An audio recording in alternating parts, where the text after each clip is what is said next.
Fala roqueiros e roqueiras do meu Brasil, está começando mais um vídeo aqui no canal Rock and Roll Mania e hoje eu irei comentar com vocês sobre esse álbum aqui, Mamonas Assassinas,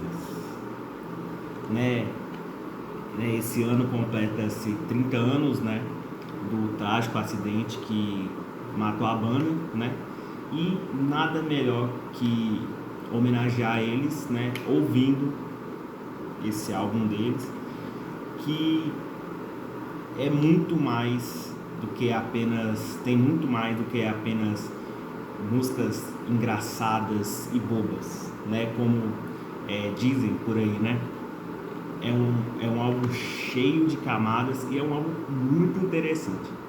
Então, se você caiu aqui, não se inscreva, de se inscrever no canal, deixar o seu like, ativar o sininho, curtir, comentar e compartilhar.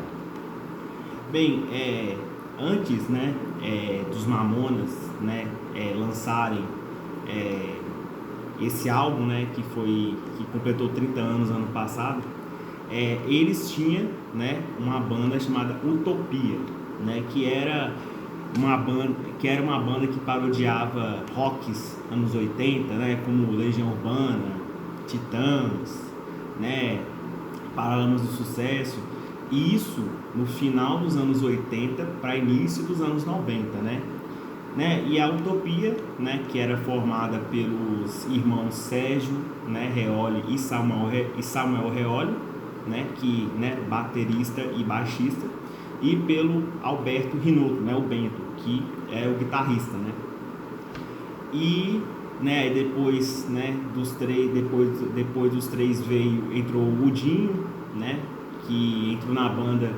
após cantar, improvisar, a música Sweet Child O' Mine do Guns, isso em julho de 1990, E após a entrada do Dinho, entrou o Júlio Hasek, que na época do Utopia não era o tecladista da banda ainda, Porque na época a Utopia tinha um tecladista chamado Márcio Araújo e o Júlio mexia mais na parte técnica, de amplificadores, ele era mais um hold ali do Utopia.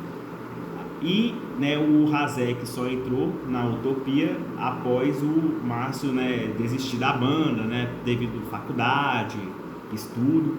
Aí foi após a saída do Márcio que o Júlio entrou na banda, E depois eles conheceram o Rick Bonadil e graças ao Rick Bonadil, o Utopia acabou gravando, um álbum, um único álbum que se intitula Utopia, que vendeu apenas 100 cópias, de 1000 cópias, apenas 100 foram vendidas, foi um verdadeiro fracasso ali. E após uma gravação ali nos estúdios Bonadil, em que a banda gravou as músicas Pelados em Santos, Robocop Gay e Juninho Celestino, foi então que a banda decidiu assumir aquele jeito palhaço, aquele jeito humorístico, cômico que os cinco tinham, só que eles acreditavam que o que dava certo era uma banda de rock séria, como eles chamavam, mas não deu certo, então eles decidiram assumir aquele jeito bem humorado deles e arriscaram, Então, entre outubro, de 1994, que surgiu a primeira demo com essas 3 canções, até mais ou menos março, em abril mais ou menos, a banda gravou, as demais músicas, Em abril, o João Augusto, que era o executivo da EMI Odeon, queria assistir um show da banda porque havia se interessado pela demo, e a partir de abril de 95 os Mamonas fizeram o primeiro show, assumindo aquela nova postura cômica e reverente, né, deles na Boate Lua Nua. E logo depois do show a EMAI já assinou, os caras já assinou com a EMAI, né? E em maio em maio de 95 eles, né, foram para Los Angeles, né, nos estúdios da Enterprise em Los Angeles, para mixar esse, né, que seria infelizmente o único álbum deles, né, mas um clássico também, né. A banda no início, né, o álbum não vendeu muito, né, porque o álbum foi lançado no dia 3 de junho de 1995, né, com essa polêmica capa, né, que mostra, né, os 5 aqui. Inclusive a capa, né, a inspiração dessa capa, né, dessa foto aqui veio de uma Playboy, né, da modelo Mari Alexandre de 92, né, que os caras, né, gostavam daquela imagem e acabaram se inspirando naquela Playboy para, né, criar a capa, né. E, né, o álbum inicialmente não vendeu muito, só que após a 89 Rádio Rock, né, mostrar, né, lançar a música Vira Vira pela primeira vez, o álbum, né, vendeu rapidamente. Em apenas 12 horas do lançamento do álbum, vendeu 25 mil cópias em 12 horas. Né, que foi um recorde, né, na época, né? Até hoje o álbum que vendeu mais rapidamente da história da indústria fonográfica brasileira, né?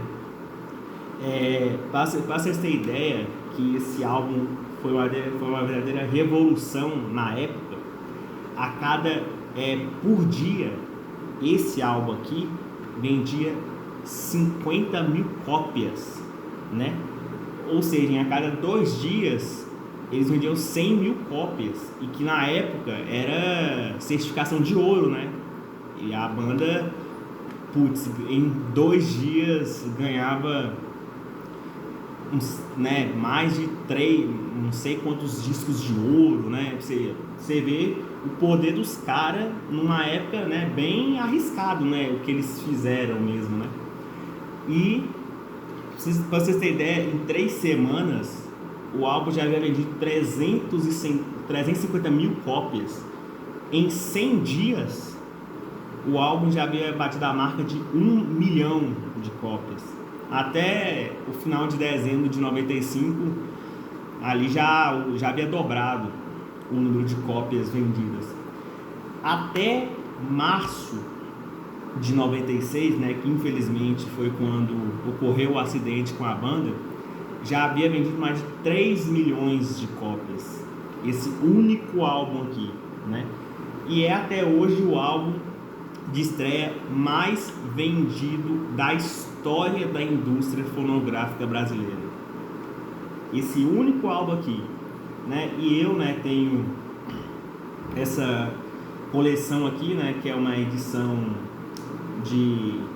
na época, né, que há 10 anos atrás, quando completou-se 20 anos sem a banda, né, foi lançado essa coleção aqui, né, que mistura todas as músicas do álbum da banda, mas outras músicas que não foram lançadas no álbum, né, como Ou Não, que só foi lançada em 98 no álbum Atenção para Zebeck, A Baixaria Continua, que viria a ser para o segundo disco da banda.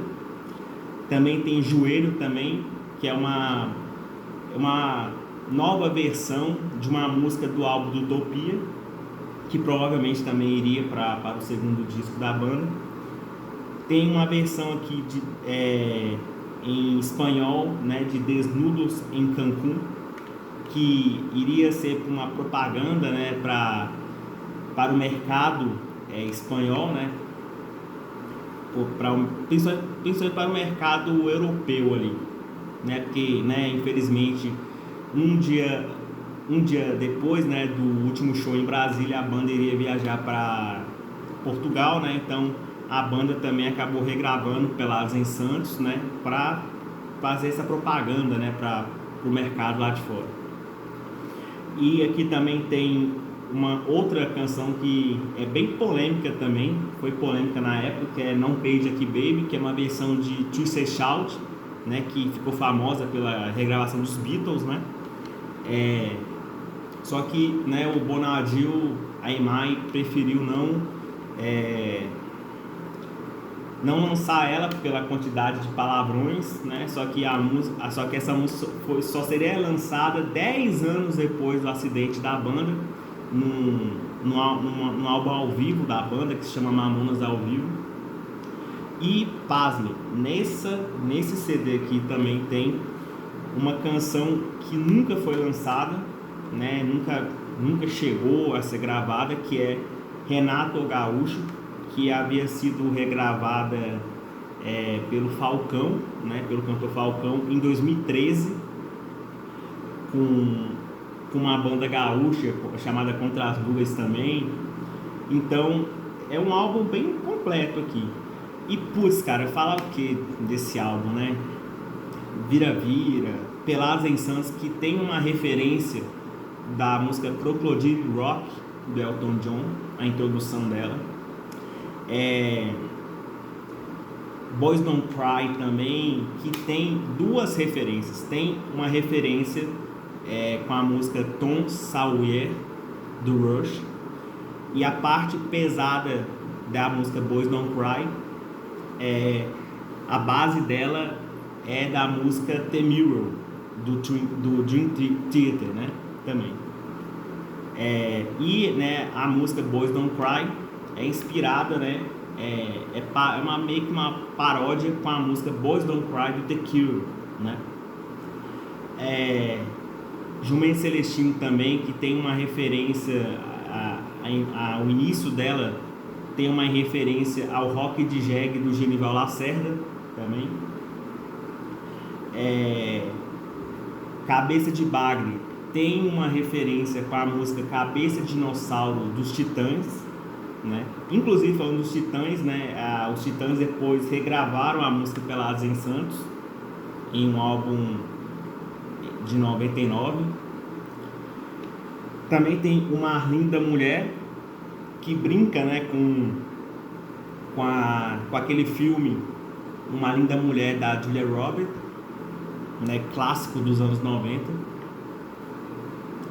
Também tem Sábado de Sol também, que é uma música, né, que era de uma banda chamada Baba Cósmica, do qual um dos integrantes da banda, né, era filho do João Augusto, né, que até então era o executivo da EMI, né, e, né, eles acabaram meio que fazendo uma propaganda, né, da banda Baba Cósmica, e regravaram, né, o Sábado de Sol, que inclusive é a música que eu menos gosto do álbum dos Mamonas. Também Lá Vem um Alemão também, que também é um clássico, né, que o Dinho brinca ali, imita o netinho de Paula, né, ali.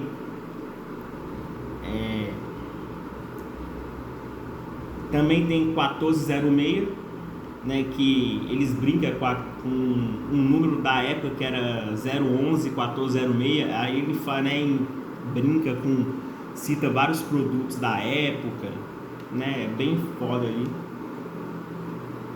Enfim, é um álbum maravilhoso. O Vira Vira, inclusive, né, que tem uma referência com as músicas do Roberto Leal, né, principalmente A Casa da Mariquinha e o Bate-Pé também ali, né. O Robocop Gay tem uma homenagem a um personagem do Jô Soares, né, que era o Capitão Gay ali. Então, e eles até brincam, quando a banda cantava ela ao vivo, né, eles até brincavam, né, o famoso Melo do Piripiripipi da Gretchen, né, e também tinha uma referência ao cantor Gerry Adriani em Doce Doce Amor. Enfim, é um álbum maravilhoso, embora, né, seja um álbum com músicas realmente cômicas, né, com um tom bem engraçado mesmo, mas é um álbum cheio de camadas também, né, por mais que eles eram palhaços, né, eles sabiam fazer piadas nas músicas, mas eles também eram bem inteligentes, né? Tinha, você vê, tem muita referência de outras bandas, de outras músicas aqui. E pô, os caras, né, juntaram todos os gêneros, né? Pop, heavy metal, né? E heavy metal aqui também. Pagode em Lá Vem o Alemão, forró em Jumentos Celestino, tudo com o rock and roll, né? Então os caras, né, eles arriscaram na época, mas deu certo, né? Foi uma brincadeira que deu certo no final, né? Embora a banda infelizmente não pôde, né, ter aproveitado muito daquele sucesso, né, devido ao trágico acidente em março de 96, mas, né, foi esse álbum aqui, né, foi um álbum revolucionário, né, e até hoje. Enfim, se você chegou até aqui, não se esqueça de se inscrever no canal, né, curtir, comentar o que vocês acham, né, quais é a lembrança de vocês aí, né, do álbum dos Mamonas, o que vocês acharam na época do lançamento, e, né, curtir o vídeo e compartilhar também. Então, até mais, pessoal.